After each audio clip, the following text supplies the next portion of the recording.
Manajer Sriwijaya FC Hendriansyah tunaikan janji setelah SFC menang versus Semen Padang.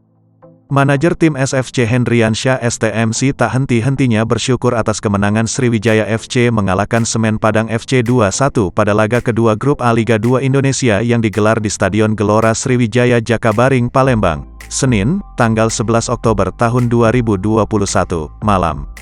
Henry yang juga selaku Direktur Marketing PT SOM juga mengaku telah menunaikan janjinya untuk mengganjar bonus-bonus tim yang sudah menjadi tradisi setiap meraih poin pada pertandingan kompetisi Liga 2 Indonesia 2021.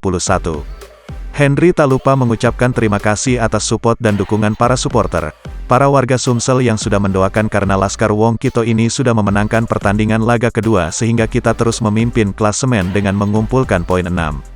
Alumni FT Tambang Unsri ini menjelaskan sebelumnya, ini menjadi tradisi di Sriwijaya FC maka akan selalu ada dua jenis bonus. Bonus bila poin maksimal 3, kemudian bonus jika seri poinnya 1, maka tidak ada bonus kalau kita lose kalah. Menurut Henry, pihaknya insya Allah akan selalu menyiapkan bonus jika Laskar Wong Kito memenangkan atau ketika mendapatkan poin setiap laga pertandingan di Liga 2 Indonesia ini. Jangan lupa subscribe, share, komen, dan like ya.